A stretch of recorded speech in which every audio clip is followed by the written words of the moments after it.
fake stuff and said a lot of stuff that, a person that you claim that you cool with, you would never say. So that was my big issue with him. I just know, character take you a long way, and I just don't agree with the character, actions that he took.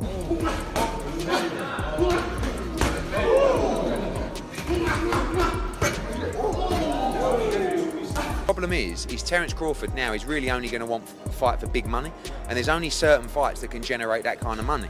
Terence Crawford burst out in anger at Floyd Mayweather after the leaked sparring footage, making it clear he feels deeply let down by Floyd's actions. Crawford said he always believed there was mutual respect between them, but this situation shattered that trust. He voiced his frustration over how something that was supposed to remain private inside the gym ended up being exposed to the world. And he emphasized that such a betrayal should never come from another champion who understands the value of respect and loyalty. I had disliked a lot of things that he was saying, and how he was acting, being that, me, I'm a real individual. I just felt like, we was all cool at one point in time. And, when the Errol Spence fight was getting mentioned and talked about and, signed, I just felt like he just did a lot of fake stuff and said a lot of stuff that, a person that you claim that you cool with, you would never say. So that was my big issue with him. I just know, character take you a long way, and I just don't agree with the character, actions that he took. Eddie Hearn's remark that Terence Crawford should consider retirement highlights the sharp divide within the boxing world about his future. On one side, Hearn points out that Crawford's legacy is already cemented. He's conquered weight classes, humbled elite opponents, and erased any doubt about his place among the all-time greats. Walking away now at the absolute peak would protect that flawless image forever, much like the legends who knew when to bow out. But Hearn also admits the reality of today's boxing scene, where Saudi money and blockbuster cross-promotional events dominate, offering fighters astronomical paydays even if the bouts don't carry historic significance. For Crawford, the pull of these multi-million-dollar opportunities could challenge the purity of legacy, and Hearn, more than most, understands that delicate balance between pride and profit. Sorry? Should Crawford retire? Do you know what? Someone said the other day, and it's very true, because I actually said it about Usyk. We've got a real tendency, haven't we, to kind of try and retire people off. Do you know what I mean? Like I said with Usyk, I think now he should retire. And everyone's like, why do you want him to retire? It's like, I just think it's a great way to go out. I actually also think that Crawford could move down and win a world title at 160. And that would make him, what, 6 division champ? 5, 35, 40, 47, 54, 6 division champion. But the problem is Terence Crawford now is really only going to want to fight for big money, and there's only certain fights that can generate that kind of money. So Shakur, he was obviously very close to him, seemed to say so maybe that's it. Floyd Schofield believes Terence Crawford should step away while still on top, arguing that he has already achieved everything that defines true greatness in boxing, rising to pound-for-pound supremacy, collecting championships across divisions, and proving himself against the toughest of his era. Schofield isn't questioning Crawford's skill or legacy. Instead, he warns that pushing further could expose him to unnecessary risk. If Crawford does decide to fight again, Schofield insists it should only be against rising threats like Virgil Ortiz or Frank Martin, a test that reflects the generational shift of hungry young contenders eager to measure themselves against a legend. Yet Schofield's stance comes from respect. He recognizes Crawford has nothing left to prove and suggests that retiring now would keep his record untarnished, preserving his legacy exactly at its peak. I feel like Crawford, he could retire if he wants. I feel like if he does get another fight, I would love to see him in there with Virgil or Gerard. I feel like those are both great fights, but those are fights we just got to see. We just got to see those fights before. I feel like those are the only 2 fights I would entertain.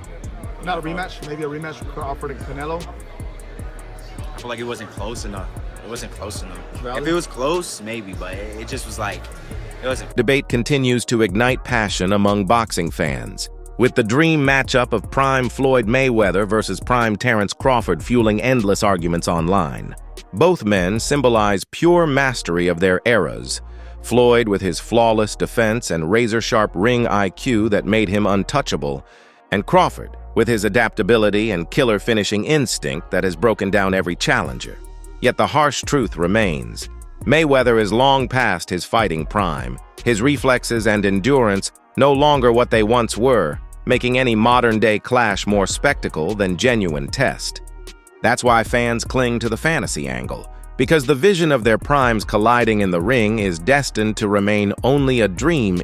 So yeah, everybody, so this is a good question that the ring put out. So Terence Crawford versus Floyd Mayweather, a fantasy fight that will never happen. Now, this is a really good question. Who will win between these two? Me personally, if this was old Floyd Mayweather, well, I'm going to say pretty boy Floyd, I'm talking about like the younger version of Floyd Mayweather wins. You're talking probably prime Floyd Mayweather versus prime Terence Crawford. You could see Floyd Mayweather beating Terence Crawford, but you're talking about money Floyd versus Terence Crawford. I see Terence Crawford stopping him in the later rounds due to Floyd Mayweather's passive style and Philly shell. I believe he'll melt. Terence Crawford would just break him, I think. People forget what Manny Pacquiao was able to do on Floyd Mayweather, have success with him certain parts of the fight, and people just need to see, Floyd Mayweather's, I would say, fights, later down the years.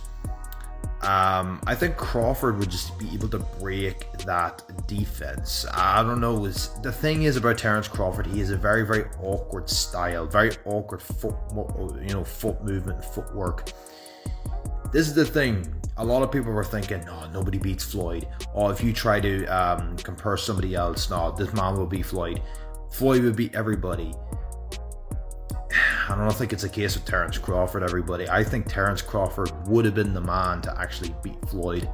Honestly, for what he did to Canelo Alvarez, he beat a 168 Canelo Alvarez. 168 Canelo Alvarez. Analysts are quick to remind fans that numbers and accolades, while impressive, don't always capture who would truly be greater in a head-to-head clash. Floyd's legendary 50-0 record and his ability to remain undefeated across multiple eras is nearly impossible to duplicate. Crawford, however, has achieved undisputed status in multiple weight divisions, something Floyd never did during his reign. That's where the comparison gets complicated. Different eras can't be stacked side by side with perfect fairness. Floyd's resume is filled with global superstars and blockbuster pay-per-views, while Crawford's is marked by dominant, decisive victories over every opponent in front of him. In the end, analysts argue that accomplishments on paper don't automatically decide who the better fighter is inside the ring. It all comes down to timing, context, and styles. Floyd Mayweather versus Terence Crawford is the topic of this video, and someone posted this: number of world champion fighters beaten, Floyd with 23, Terence with only 11. But my response to this is, being more accomplished does not mean you're better than someone. By example, Canelo has 18 former world champions beaten, Terence has 11. So you could argue that Canelo's more accomplished. Meanwhile, Terence just whooped him over the course of 12 rounds over the weekend. We all saw it. Plus, more accomplished fighters lose to lesser accomplished fighters all the time, so that's a bad argument. Let's talk skill for skill. Terence Crawford has knockout power in both hands. He can switch stances. He's not a stationary target. He has good footwork. He knows how to counterpunch. He knows how to fight on the outside and on the inside. He can make it dirty. He knows how to box and he knows how to fight. There's a difference. Guys like Shakur Stevenson, for example, they know how to box. When it comes to actually getting down and dirty, the jury is still out on one Shakur Stevenson, just by example. Terence Crawford, I think, if you look at the names on Floyd's list here, Manny Pacquiao, Canelo, Marcos Maidana, Cotto, and the list goes on and on, I think Terence Crawford has a shot at beating all those guys. I don't think anybody on that list jumps off the page and goes, oh my God, I think he smokes Terence Crawford. You can't say that about anybody on any of these guys' lists and names here. So yeah, that's my take on this, man. Maybe the only guy is Gennady Golovkin. I could see Gennady Golovkin giving Terence a really hard fight, especially at that weight. But remember, Canelo lost to Gennady. Gennady shouldn't even be on this list. He's only on the list because the judges are in Canelo's back pocket. So, you know, that's a whole nother argument. But yeah, that's my take on this, guys. Skill for skill, Terence Crawford might be one of the best of all time, and that's okay. Like, it's okay to accept that, guys. It's fine. Let me know what you think in the comments below, whether you agree or disagree. It doesn't matter. Just join the discussion, subscribe for more, and leave a like if you enjoyed the time spent. Thank you. You are all appreciated. Zab Judah's perspective holds weight because he's been in the ring with Floyd Mayweather and knows exactly what it takes to perform at the sport's highest level. His acknowledgement of Terence Crawford as the king of this era highlights how each generation crowns its own standout. Judah even recalled how Canelo Alvarez once hinted that Crawford might be better than Floyd, a comment that set off endless debates among fans. For Judah, Crawford's dominance across multiple weight divisions showcases his completeness as a fighter. Unlike many who lose effectiveness when moving up, Crawford has carried his power, precision, and composure with him every step of the way. Judah's endorsement feels like a symbolic passing of the torch, recognizing that while Mayweather defined his time, Crawford now wears the crown of this one. Punch can knock him out, you know what I'm saying? The size would be a factor. None of that was nothing. How did you score it? Huh? How did you score the fight? I think I gave Canelo about 3 rounds. About Really? 3 rounds. Yeah, about 3 rounds. How did you score? You score about, sound about fair? What's that? Sounds about right? I had it closer, but there's loads of different scores. 2 rounds. You gave him 2 rounds. I had 2 rounds. Yeah, he ain't do anything. I gave him a possible 3 rounds. So if I play space, we gave him 2 impossible. Where did you put him in the all-time list? 5-weight world champion, 3-weight undisputed, Terence Crawford. Terence Crawford. He's number 1 right now. He's number 1. This is his generation. This is his timeline. He is the king right now. Just seen in the press conference, Canelo said that Crawford's better than Mayweather. What did you think? He's not lying. He fought him. He should know. How can somebody tell somebody that fought both of these guys, you know, that, you know, he know. Yeah. If anybody would know, Canelo would know. What do you think's next for both? I don't know. Too early? You'd like to see a rematch? Rematches always sound good. But in a rematch, it'll be the same thing. Yeah. Cool. Matter of fact, in a rematch, I'm predicting stoppage earlier. Yeah. I think so too. Yeah, I think so. Zab. My boys are dogs. Yeah. Trust me. Thank you. I was watching Mill City. That's right. They know that.